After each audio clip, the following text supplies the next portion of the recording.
pouco mais. Teve um outro trecho também desse discurso de Trump, e aí olhando também as críticas que ele faz ao mundo, às instituições, aos organismos internacionais, mais uma vez ataca a Organização Mundial da Saúde e fala que a OMS é corrupta.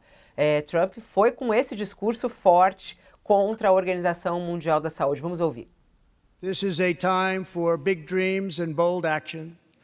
Upon taking office, I imposed an immediate freeze on all federal hiring, a freeze on all new federal regulations, and a freeze on all foreign aid.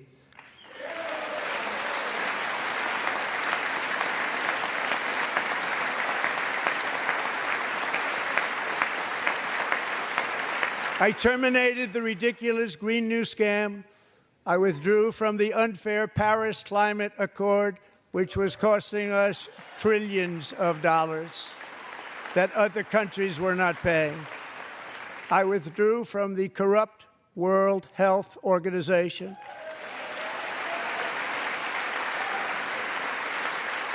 And I also withdrew from the anti-American UN Human Rights Council.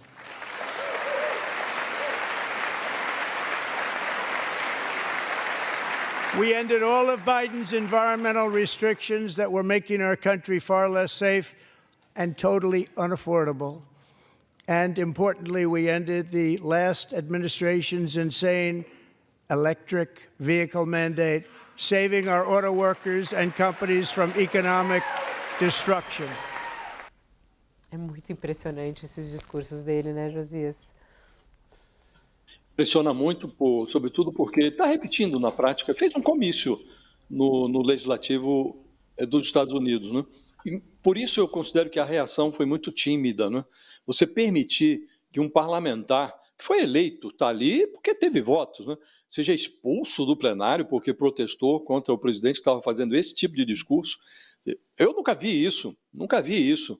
Você determinar aos agentes de segurança que retirem um parlamentar do plenário, né? E aí ele contesta os organismos multilaterais, né?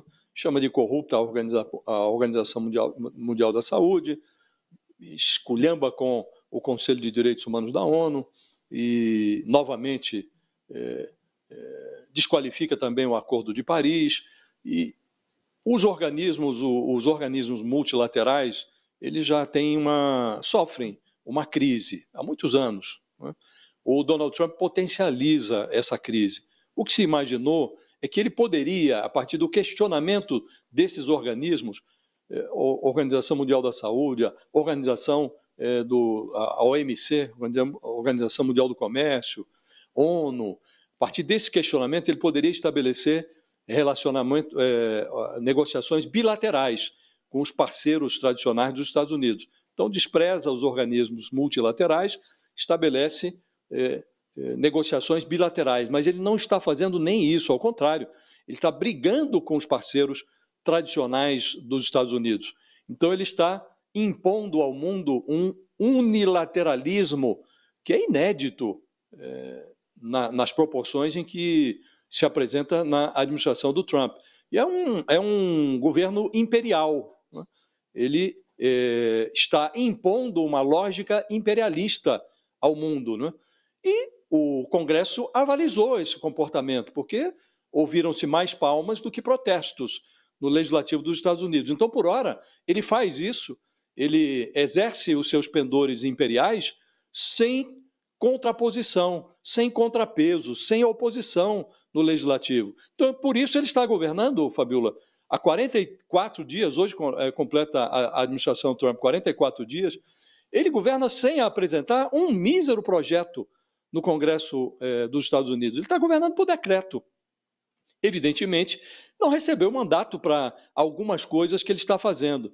Mas o Congresso não reage, então ele é tratado pelo Trump, o Legislativo, como um poder desnecessário, que ele está governando, como disse, há 44 dias, sem apresentar um mísero projeto de lei, está governando por decretos. Então essa é a realidade que está se apresentando nos Estados Unidos. E é muito impressionante que o Trump, a despeito do pouco tempo da sua segunda administração, que ele tenha tão pouca oposição. A única oposição que foi esboçada até aqui foi a oposição do Judiciário, assim mesmo nas instâncias inferiores do judiciário, né? As questões ainda não chegaram à Suprema Corte. Imagina-se que na Suprema Corte também o Donald Trump será majoritário, né? Mas é triste. Triste para o mundo, triste também para os Estados Unidos, porque não se imaginava que os Estados Unidos, que costumava se apresentar como uma democracia para os outros, para o mundo, para os outros países, né? Não se imaginava que os Estados Unidos fossem se submeter dessa forma a um presidente tão precário e tão com esses pendores imperialistas. Faria está de volta aqui conosco. Estava com um probleminha no som, mas já melhorou. Ô, Thales, a gente estava justamente ouvindo esse discurso do Trump mais forte, né? Primeiro a gente colocou essa fala dele contra o Brasil e depois ele falando que ele vai acabar com todas as restrições impostas por Joe Biden relacionadas ao meio ambiente, essa questão toda dos carros elétricos, vamos fortalecer nossa indústria automotiva. Falou em relação a essa questão também, reforçando as políticas dele de campanha, né, do protecionismo aos Estados Unidos dessa maneira. E aí ele acusa a Organização Mundial da Saúde de corrupta, né? E a gente fica pensando até, né, baseado em que ele diz isso. Isso é muito complicado para o mundo como um todo, né? Esse ataque que ele faz dessa maneira tão dura à Organização Mundial da Saúde. Como é que você interpreta esse discurso de Trump reforçando todas as promessas dele de campanha, por mais malucas que elas possam parecer? Olha, Fabíola, primeiro, desculpe aí, deu um problema técnico aqui no som e não tinha som. Bem, o Trump fez, de fato, um discurso de campanha. E aí eu fico impressionado, porque já houve algumas declarações de bastidores do Trump insinuando a possibilidade de tentar um terceiro mandato. Eu assisti já outros discursos do Estado da União nos Estados Unidos, assistindo na televisão, né? Do Joe Biden, do Obama, até do George W. Bush, que é o mais bronco de todos eles anteriores ao Trump. Todos esses discursos, esse discurso dele, colocou os Estados Unidos numa posição de republiqueta, aquela coisa do Congresso, ele fazer campanha no discurso do Estado da União, fazer campanha, falar mal publicamente do outro presidente, diretamente, atiçar os ânimos no Congresso para uma briga.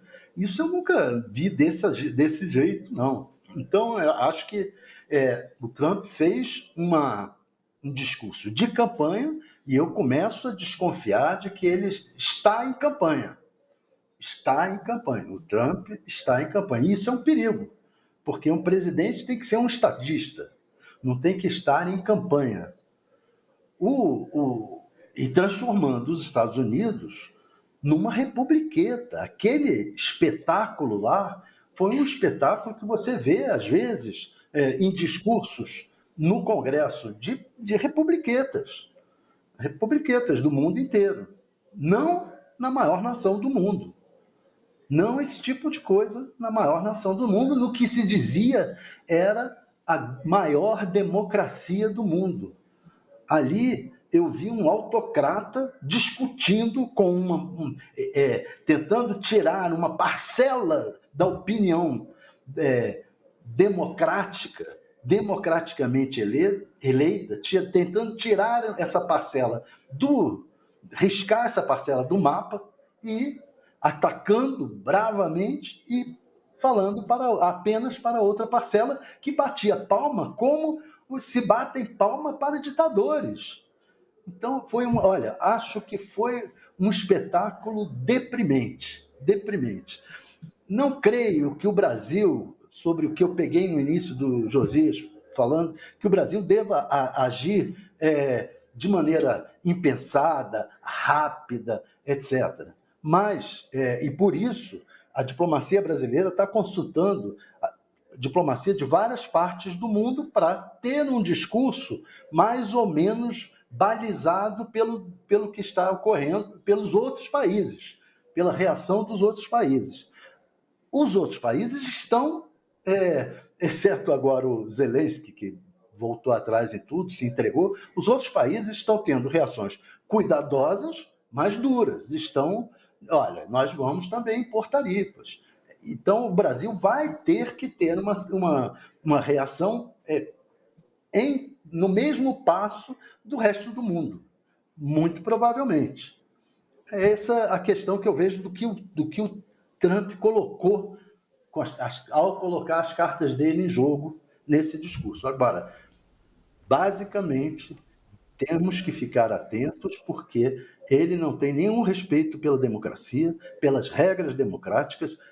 Ele pensa, como pensava o Bolsonaro, que as 4 linhas quem define as 4 linhas é ele. E que ele pode ampliar essas 4 linhas da legislação, da Constituição, do jeito que ele quiser. Olha, a reação das pessoas aqui, o Arlen Pontes